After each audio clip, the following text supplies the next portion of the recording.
بسم اللہ الرحمن الرحیم۔ السلام علیکم ورحمۃ اللہ وبرکاتہ۔ ملتان کی ایک مسجد میں سب لوگ نماز سے فارغ ہوئے تو امام صاحب نے نمازیوں کو دعا کے بعد مخاطب کیا: حضرات، آج سرسا سے ایک صاحب یہاں تشریف لائے ہیں۔ وہ کوئی واز فرمانے والے نہیں ہیں، لیکن اپنی زندگی کا ایک ناقابل فراموش واقعہ جہاں بھی جاتے ہیں لوگوں کو سنا کر انہیں غفلت سے بیدار کرنے کی اپنی سی کوشش کرتے ہیں۔ میں آپ سے گزارش کروں گا کہ تھوڑا سا وقت نکال کر ان کی بات سن لیجئے۔ امام صاحب کے لہجے میں کچھ ایسا اثر تھا کہ کوئی بھی اپنی جگہ سے ٹس سے مس نہ ہوا، اور سب لوگ ان کی طرف متوجہ ہوئے جو امام صاحب کی جگہ ممبر پر آ کھڑے ہوئے تھے۔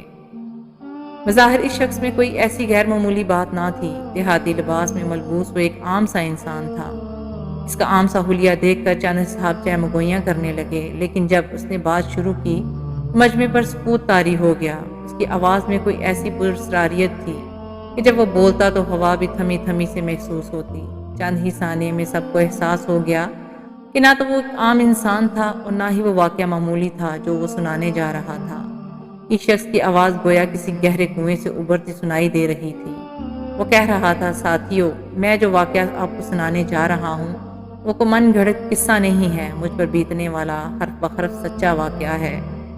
10 سال ہو گئے میں زندہ لاش بن کر اس واقعے کو جہاں جہاں موقع ملتا ہے دہراتا ہوں۔ شاید کہ کسی کے دل میں میری بات اتر جائے اور وہ دنیا کی دکھاوے والی زندگی پر اپنی وہ جائے پناہ قربان نہ کرے جہاں اسے تا قیامت ابدی نیند سونا ہے۔ اتنا کہہ کر وہ ایک پل کے لیے رکا، پھر اصل واقعہ سنانے لگا: میں ضلع حصار سرسا کا ایک دیہات کا رہائشی ہوں، اور یہ واقعہ اسی علاقے کے ایک جنگل میں میرے ساتھ پیش آیا۔ میں گاؤں والوں کی بھیڑ بکریاں چراتا تھا، یہ ہمارا آبائی پیشہ ہے۔ ایک دن میں حسب معمول بھیڑ بکریاں جنگل میں لے کر گیا۔ ایک درخت کے نیچے چادر بچھا کر لیٹ گیا اور پھر بکریوں کی نگرانی کرنے لگا۔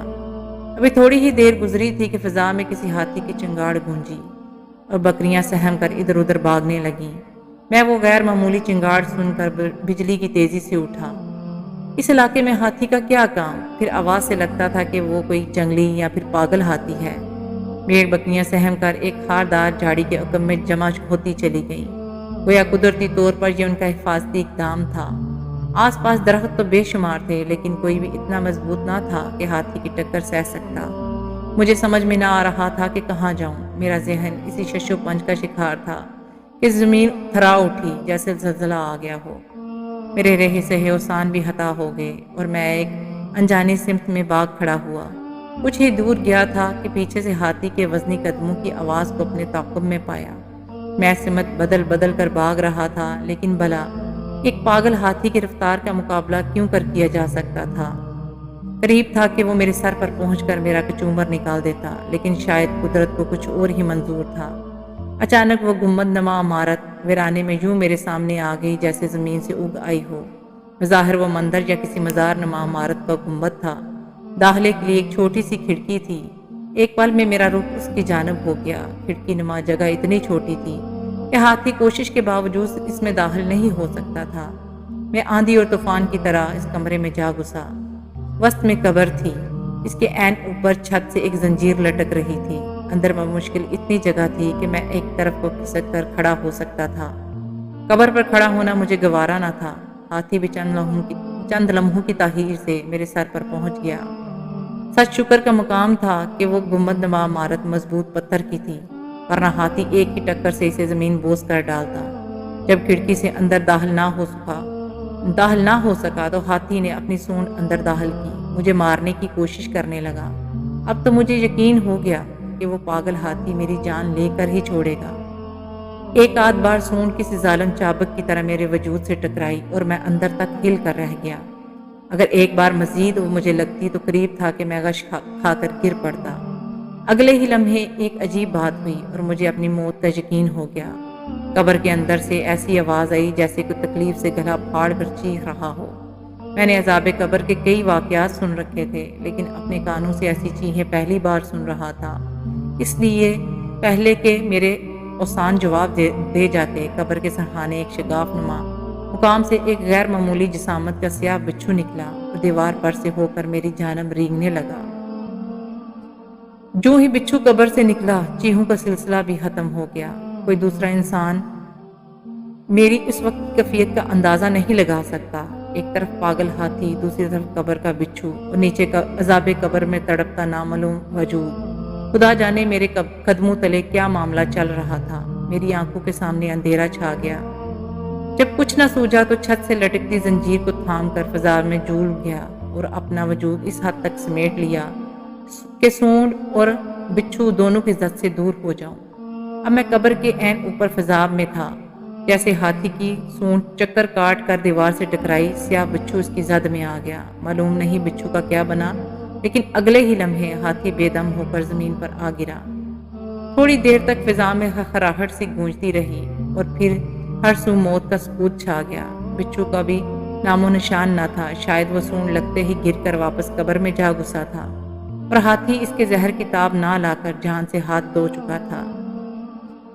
جب مجھے یقین ہو گیا کہ ہاتھی مر چکا ہے اور اب نہیں اٹھے گا تو زنجیر چھوڑ کر نیچے اتر آیا۔ جو ہی میں نے کھڑکی نما راستے سے باہر نکلنا چاہا تو مجھ پر یہ انکشاف ہوا کہ ہاتھی یوں آڑا ترچھا پڑا تھا کہ مجھے اسے پار کرنے کے لیے اس کے اوپر قدم جمانا تھا۔ تمام تر خوف کے باوجود میں اس مقام سے دور جانا چاہتا تھا۔ اس کے لیے مردہ ہاتھی کے وجود پر دم جما کر گزرنے سے کے سوا کوئی چارہ نہ تھا۔ ہاتھی کا دیو ہیکل وجود اس قدر ہیبت ناک تھا کہ اس کی موت کی یقین ہو جانے کے باوجود بھی میں اس پر پاؤں رکھنے کی ہمت نہیں کر پا رہا تھا۔ چاروں نچار میں نے ہمت کر کے اس پر پاؤں رکھا اور آگے جانے کے لیے دباؤ ڈالا ہی تھا کہ میرا پاؤں اس کے وجود میں یوں اتر گیا جیسے گوشت پوست کے بجائے ہاتھی کا وجود موم سے بنا ہو۔ اگلے ہی لمحے میں اپنا پاؤں گھسیٹ کر ایک ہی جست میں اس طرح ہاتھی کو پار کر گیا کہ میرا دوسرا قدم اس کے وجود سے مس بھی نہ ہوا۔ لیکن اس ایک لمحے میں مجھ پر جو قیامت بیتی وہ قیامت تک کے لیے مجھے نمونہ عبرت بنا گئی۔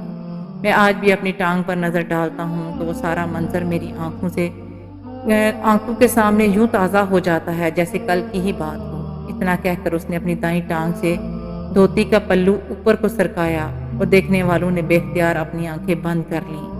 گھٹنے سے ٹخنے تک گوشت کا نام و نشان تک نہ تھا۔ سیاہی ماہل ہڈی کے نام پر اس کی بوسیدہ ٹانگ سب کے سامنے تھی۔ پاؤں کا باقی حصہ شاید جوتے نے ڈھانپ رکھا تھا۔ قبر کے اس بچھو میں اتنا سریع الاثر زہر تھا کہ ہاتھی کو اسے چھو جانا ہی نہ صرف ہاتھی کا وجود پانی پانی کر گیا بلکہ اس چرواہے کی ٹانگ کو بھی دوسروں کے لیے درس عبرت بنا گیا۔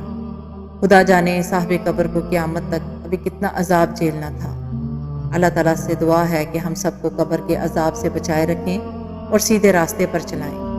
اگر آپ اس طرح کی مزید انفارمیٹیو ویڈیوز دیکھنا چاہتے ہیں تو ہمارے چینل کو سبسکرائب ضرور کر دیجیے گا اور بیل آئیکن کو ضرور پریس کیجیے گا تاکہ ہر نئی آنے والی ویڈیو سب سے پہلے آپ تک پہنچ سکے۔ شکریہ۔